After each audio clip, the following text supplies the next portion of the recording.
किसी पर भरोसा करना गलत नहीं है, लेकिन अगर आप किसी पर अंधा भरोसा करते हैं, चाहे वह आपका प्यार ही क्यों ना हो, तो इसकी बड़ी कीमत चुकानी पड़ सकती है। आज की कहानी एक ऐसी ही लड़की की है जो अपने बॉयफ्रेंड पर बेइंतहा प्यार और भरोसा करती है, मगर इसकी इतनी बड़ी कीमत उस लड़की को चुकानी पड़ी जिसकी कल्पना उसने कभी भी नहीं की थी। 2016 में घटी इस घटना ने हर किसी को झकझोर कर रख दिया था। प्यार से शुरू होकर हैवानियत के इंतहा तक पहुंचने वाली इस पूरी कहानी के बारे में जब आप भी जानेंगे तो आप भी शॉक्ड रह जाएंगे। तो आखिर क्या है आज की पूरी कहानी, चलिए जानते हैं सब कुछ इस वीडियो में। हम सभी के लिए एक बहुत बड़ी सीख भी है, तो वीडियो में आखिरी तक जरूर बने रहिए। फ्रेंड्स, मेरा चैनल इस समय बहुत ही डाउन चल रहा है, तो इस समय आपके सपोर्ट की मुझे बहुत ज़्यादा ज़रूरत है। तो आप मेरे चैनल को सब्सक्राइब और वीडियो को लाइक करके थोड़ा सा सपोर्ट कर दे, ताकि आगे आने वाले वीडियो मैं सेम मोटिवेशन के साथ बना सकूं, क्योंकि वीडियो को बनाने में बहुत ज़्यादा मेहनत लगती है और आपका एक लाइक और एक सब्सक्राइब मेरे लिए मोटिवेशन का काम करता है। तो जब तक मैं वीडियो को स्टार्ट करता हूं, आप वीडियो को लाइक और चैनल को सब्सक्राइब जरूर से जरूर कर लें। यह कहानी है नॉर्थ वेस्ट दिल्ली के मॉडल टाउन के थाने के अंतर्गत रहने वाली आरजू चौहान नाम की एक लड़की की। घटना के समय यानी 2016 में आरजू की उम्र यही कोई लगभग 21 साल की थी। वह दिल्ली यूनिवर्सिटी के लक्ष्मीबाई कॉलेज में हिंदी ऑनर्स की फाइनल ईयर की स्टूडेंट थी। आरजू लगभग 9 बजे डेली सुबह कॉलेज आया जाया करती थी और फिर पढ़ाई खत्म करने के बाद अपने घर चली जाया करती थी। रोज की तरह 2 फरवरी 2016 को भी आरजू घर से कॉलेज के लिए निकलती है। आरजू के घर वाले भी निश्चिंत होकर अपने अपने काम में लग जाते हैं, मगर घर वालों को तब थोड़ी फिक्र होने लगती है जब वह देखते हैं कि आरजू के वापस आने का समय हो गया है, मगर अब तक आरजू कॉलेज से वापस नहीं आई है। शाम ज्यादा होने पर आरजू के माता पिता आरजू के कुछ जानने वाले दोस्तों से फोन करके आरजू के बारे में जानकारी लेने की कोशिश करते हैं, मगर वह लोग भी कहते हैं कि उनको आरजू के बारे में कुछ नहीं पता है। शाम होने पर आरजू के माता पिता अपने कुछ और जानने वालों को फोन करते हैं तथा उनसे आरजू को ढूंढने में मदद करने की अपील करते हैं। इस तरह कई लोग मिलकर आरजू की तलाश में लग जाते हैं, मगर पूरी रात तलाश करने के बाद ना तो आरजू का कोई पता चलता है और ना ही आरजू घर वापस आती है। अब अगली सुबह यानी 3 फरवरी 2016 को आरजू के माता पिता लक्ष्मीबाई कॉलेज जाकर अपनी बेटी के बारे में पता लगाते हैं। यहाँ आकर आरजू के बारे में उन्हें कुछ ऐसी बातों का पता चलता है जिसके बारे में शायद उन्होंने पहले कभी सोचा भी नहीं था। आरजू के दोस्तों तथा कॉलेज रिकॉर्ड से पता चलता है कि आरजू रोज कॉलेज तो आती थी, मगर वह सिर्फ 9 बजे से 10 बजे के बीच एक क्लास करके कॉलेज से बाहर निकल जाती थी। फिर वह 1 से 2 बजे के बीच होने वाली एक क्लास के लिए ही कॉलेज वापस आती थी। माता पिता के लिए यह खुलासा थोड़ा हैरान करने वाला था, मगर यह सच्चाई थी जिसे नकारा नहीं जा सकता था। इसके बाद कॉलेज प्रशासन आरजू के माता पिता की मुलाकात आरजू के कुछ दोस्तों से करवाते हैं। उनसे पता चलता है कि अक्सर 10 बजे तक क्लास खत्म करने के बाद आरजू कॉलेज के बाहर निकल जाती थी। यहाँ एक लड़का आरजू को रिसीव करने आता था। इस बारे में जब इंक्वायरी की जाती है तो आरजू के कुछ करीबी दोस्त बताते हैं कि आरजू ने 1-2 बार उस लड़के के बारे में दोस्तों को बताया था कि इसी से उसकी शादी होने वाली है। अब इस खुलासे के बाद मामले की जानकारी मॉडल टाउन थाने को भी दे दी जाती है। सारी जानकारी लेने के बाद पुलिस वाले भी कॉलेज आते हैं। यहाँ आकर वह सबसे पहले सीसीटीवी फुटेज को खंगालते हैं। 2 फरवरी की सीसीटीवी फुटेज देखने पर पता चलता है कि कॉलेज से निकलकर आरजू किसी लड़के के साथ कार से जा रही है। आरजू के माता पिता उस लड़के की पहचान नवीन खत्री के तौर पर करते हैं। 23 साल का नवीन खत्री आरजू के ही पड़ोस में रहता है। अब पुलिस इन्वेस्टिगेशन आगे बढ़ाती है तो खुलासा होता है कि दरअसल आरजू और नवीन आसपास में ही रहते थे। यही आसपास रहते हुए इन दोनों की मुलाकात होती है और धीरे धीरे यह मुलाकात दोस्ती में बदल जाती है। आगे चलकर यही दोस्ती प्यार में बदल जाती है। दोनों साथ मिलकर जीने मरने की कस्में खाने लगते हैं और बहुत जल्द शादी करने का वादा भी कर लेते हैं। दोनों अपने इस फैसले के बारे में अपने अपने परिवार वालों को बताने का फैसला करते हैं। दोनों को लग रहा था कि परिवार वाले आसानी से इस रिश्ते के लिए मान जाएंगे, मगर होता बिल्कुल उम्मीद से उल्टा है।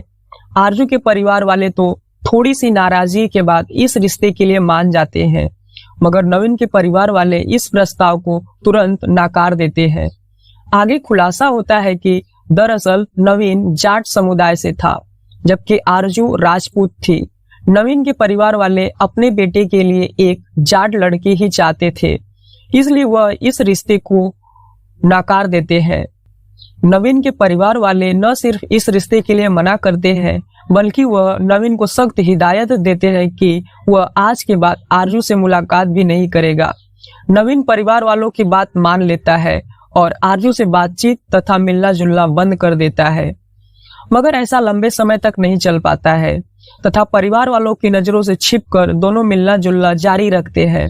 इधर इन दोनों के बीच मुलाकातों का दौर चलता रहता है। उधर नवीन के परिवार वाले अपने बेटे के लिए एक दूसरी लड़की की तलाश में लग जाते हैं।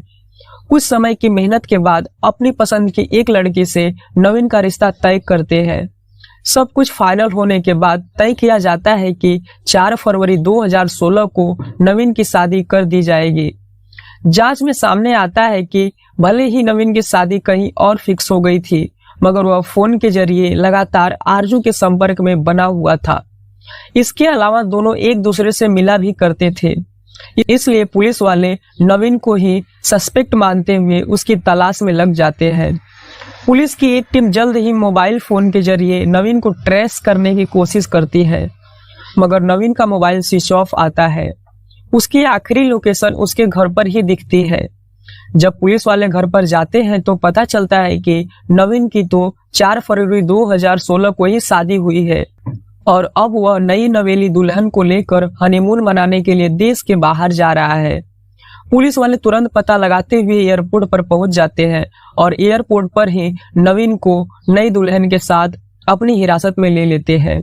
यहाँ से नवीन को थाने ले जाया जाता है और आरजू के संबंध में उससे पूछताछ शुरू होती है। और शुरू में तो नवीन कहता है कि कई महीने पहले ही आरजू से उसका संपर्क खत्म हो चुका है, मगर जब पुलिस वाले सारे सबूत नवीन को दिखाते हैं तो नवीन मान लेता है कि वह कांटेक्ट में है और 2 फरवरी को वह आरजू से मिला भी था।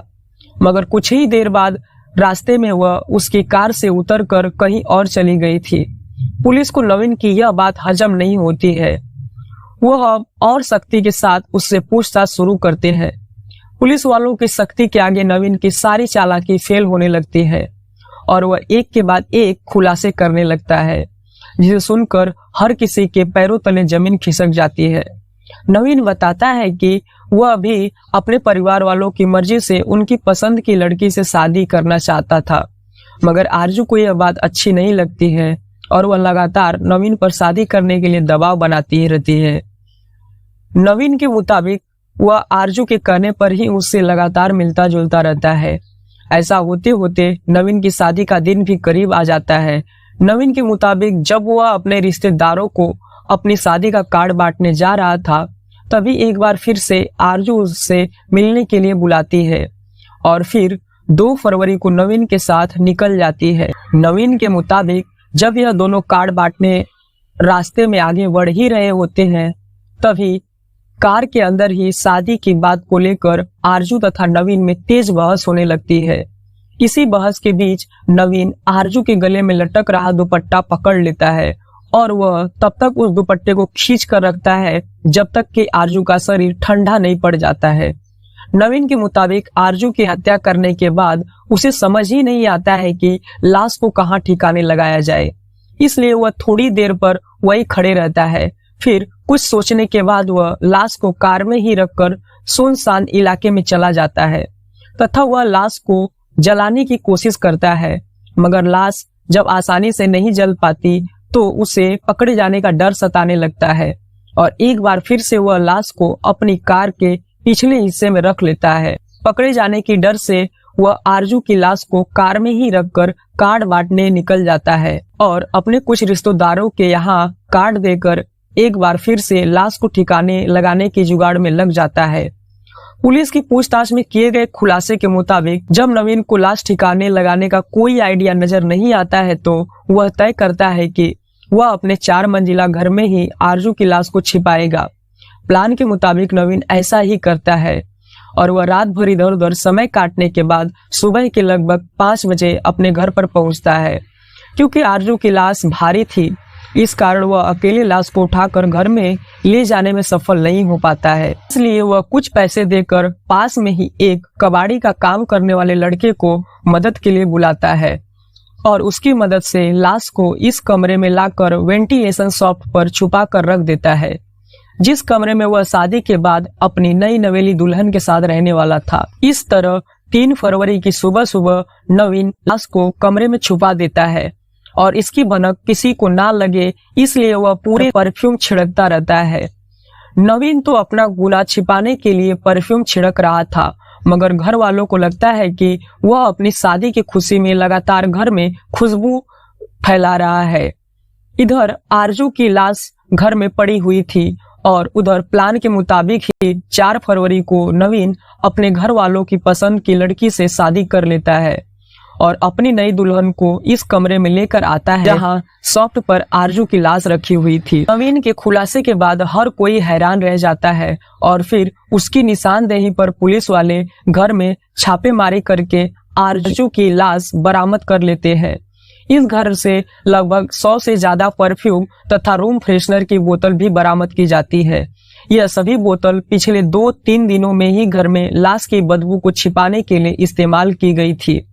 इस पूरे खुलासे के बाद नवीन को गिरफ्तार कर लिया जाता है। इसके अलावा पुलिस परिवार के अन्य लोगों को भी शक के आधार पर हिरासत में ले लेती है।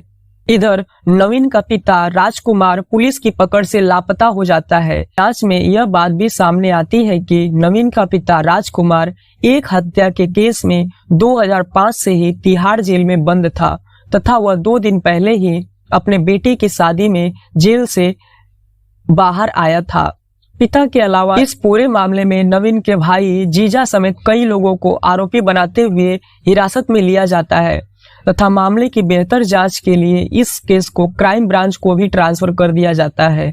इस पूरे केस के खुलासे के बाद हर कोई तब और हैरान हो जाता है जब पता चलता है कि एक तरफ आरजू BA फाइनल ईयर की स्टूडेंट जबकि लड़का नवीन 10वीं पास था। इसके बावजूद उसने आरजू को अपने प्यार में फंसा लिया था। फिलहाल इस केस की बात करें तो आज भी आरोपी जेल में है, जबकि आरजू का पूरा परिवार कभी न मिटने वाले दर्द के साथ आज भी जी रहा है। दोस्तों, इस पूरी कहानी के बारे में आपकी क्या राय है कमेंट बॉक्स में जरूर बताएं। अगर आपको हमारी मेहनत पसंद आई हो तो इस वीडियो को लाइक करते हुए चैनल को सब्सक्राइब भी जरूर कर लें। मिलते हैं फिर किसी ऐसी ही सच्ची घटना से जुड़ी हुई कहानी से। तब तक के लिए आप अपना ध्यान रखें। धन्यवाद।